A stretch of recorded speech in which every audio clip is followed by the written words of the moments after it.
This is a true story. A few months ago, I was about to take the train from Paris to London.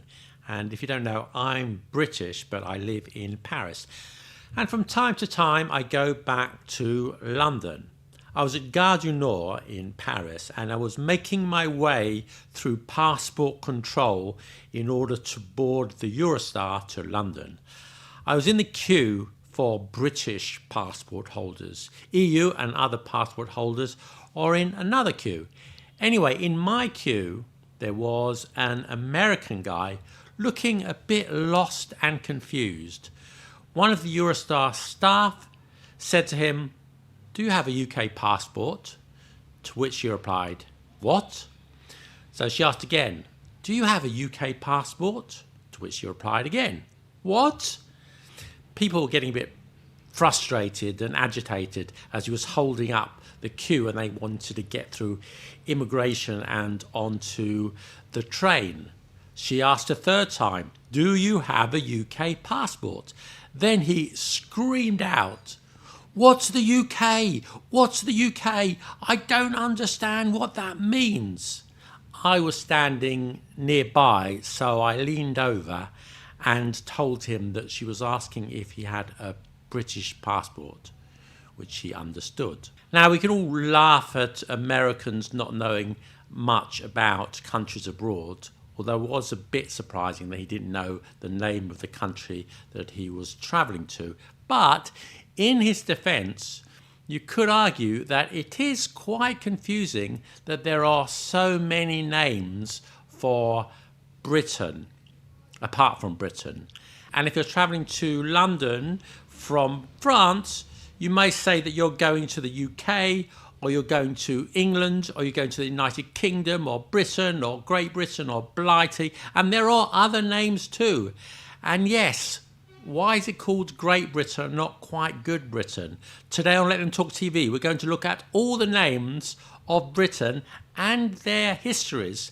And we'll also look at the other names for Wales, Scotland, and Ireland too.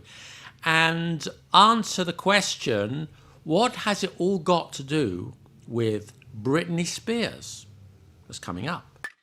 Let's start with the first recorded name for Britain, and that is Albion. Now, a Greek writer from the 4th century BC mentions Albion. His writing is lost, but some fragments are summarized by later Latin writers, including Pliny the Elder. What does Albion mean? Now, there are two theories. The first is that it comes from albus, the Latin word for white. The story goes that early explorers saw the white cliffs of Dover and thought, "Hey, what should we call this island? Well, those cliffs are white, so let's call it White. Shouldn't we disembark, have a look round at the topography, the flora and the fauna, and speak to the local tribes before naming it? Nah, can't be bothered. Let's call it White." The other theory, which sounds more convincing, is that it comes from the native language of Britain at the time, called Brittonic, which is a Celtic language related to Welsh, Cornish, and others. And it meant something like high land. In Old Welsh, Alban is high land, with similar words found in Cornish and Old Irish and Breton. The Alps and Albania probably cognate with Albion and on the names given to geographical features on high land too. In those regions, they also spoke a Celtic language. And it does seem a more likely explanation. The fact that it sounds similar to white in Latin is probably a coincidence. Most place names throughout the world come from the locals, not the invaders. Gaul, after the Gauls; Paris, after the Parisi; Alabama, Iowa, Hawaii are all named after local tribes. And in any case, the first traders in ancient times from the Mediterranean may have reached Cornwall over here first to get tin, rather than passing through the white cliffs of Dover over here. Surprisingly, Albion may not be the oldest name for Britain. Before that, it may have been called Cassiterides. The Greek historian Herodotus, writing in the 5th century BC, wrote about a place called the Cassiterides, which literally translates to the Tin Islands. And many scholars believe he was talking about Britain, which was a huge source of tin for the ancient world. This is the quote. If you don't speak ancient Greek, here's the English translation. And he says, "Nor do I have any knowledge of Cassiterides, the Tin Islands, where our tin is brought from." Was Cassiterides Britain? Historians are divided on the issue. But if Cassiterides is the first name for Britain, I guess that would make British people Cassiteridian. You, what's your nationality? I'm Cassiteridian, and if you don't let me go this instant, I'll call the Cassiteridian embassy. What's he talking about? I don't know. Well, beat him up and throw him in prison. Sure. Now let's take a detour here, move forward about 2 millennia for the number 3 on our list. And for many centuries during the Middle Ages and until quite recent times, there has been considerable enmity between England, later Britain, with its hexagonal-shaped neighbour across the sea, also known as France. And this hostility brings us to our next name for Britain, still sometimes used by the French and on the continent when they want to poke fun at the British, and that is Perfidious Albion. And Perfidious Albion is a rather disparaging epithet, first used in the mid-18th century by the French to denounce what they perceived as the disloyal and treacherous nature of the Brits. Its origins are unclear, but according to some French word historians, it alludes to the sins committed by Henry V at the Battle of Agincourt. And if you're unfamiliar with the Battle of Agincourt, Shakespeare covered it rather well in Henry V. Anyway, the English were heavily outnumbered, but they won a famous victory. Anyway, after the battle, on Henry V's orders, the English massacred the French soldiers who had surrendered, including many French noblemen, and in breach of the code of chivalry. Whether this is the source of the phrase is a matter of dispute, but what's not in dispute is that the English irked the French, and later on they irked a lot of other European nations, except Portugal, the only European country that Britain has never been to war with. And the phrase has been taken into English to refer to foreign distrust of Britain. And here's a quote from William Thackeray in 1841. "Ferocious yells of hatred against Perfidious Albion were uttered by the liberal French press." Next we have England and Englaland. Now, the boundaries of England are clearly defined now, as you see in this map. But in the Middle Ages, England was often used to refer to the entire island of Great Britain, and it continued to do so for centuries thereafter, until sometime in the 19th century, when some kilted guys from the north tapped us on the shoulder and said that they weren't cool with it. Anyway, this is, to show you what I mean, this is a famous quote by Admiral Nelson in 1808 when addressing the British fleet. "England expects every man will do his duty." Now, if you were Scottish or Welsh or Irish, you didn't get the day off. You might have known that, but what you might not know is that the original name in Old English, stretching all the way back to the 9th century, was not England, but Englaland. Yes, that's right, there was a la in the country's name, but it got dropped in a process known as haplology. This process also explains why you eat chocolate and not chocolate, and vegetables and not vegetables, why you probably get comfortable in the library. Number 5 is Britain, and number 6 is Great Britain. Great Britain was the official name of the country from 1707 to 1800, and the name Britain actually comes from Old French, Brttiania, which dates from around 1300. The French took it from the Romans, Brttiania.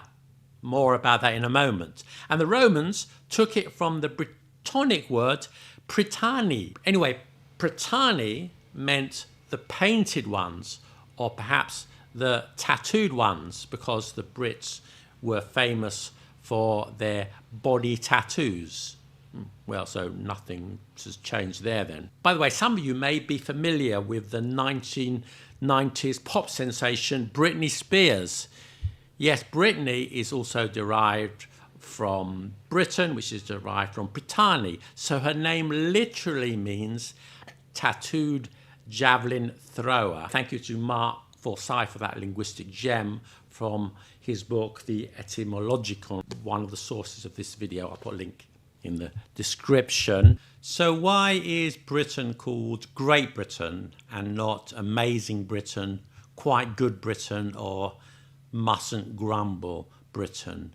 And do you remember earlier that I said that Britain is taken from the French, Brttiania? Well, that's a little confusing because there is a region in France also called Brttiania, Brittany in English. Why has it got the same name? After the Romans left Britain in 401 AD, the Angles and the Saxons and the Jutes sailed across the sea to Britain from modern-day Germany, Denmark and the Low Countries. What happened next is a matter of dispute. The traditional view is that the Saxons conquered the indigenous Celts and pushed them west.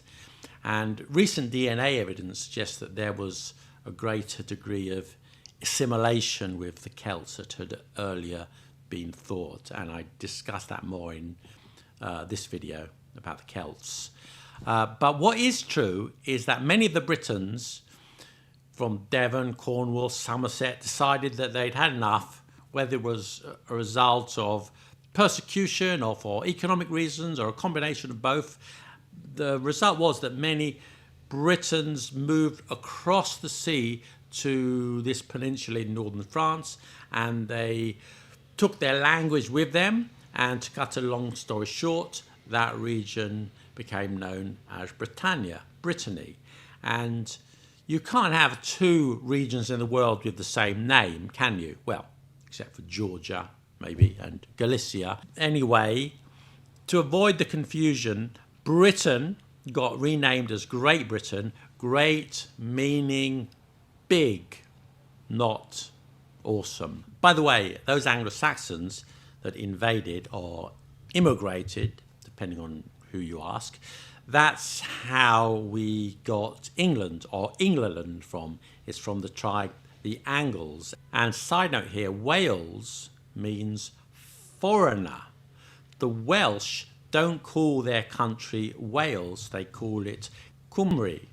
Cornwall means headland foreigner, and this Wal part also cognates with Walloon in Belgium, and the Polish name for Italy, Włochy, which also means foreigner.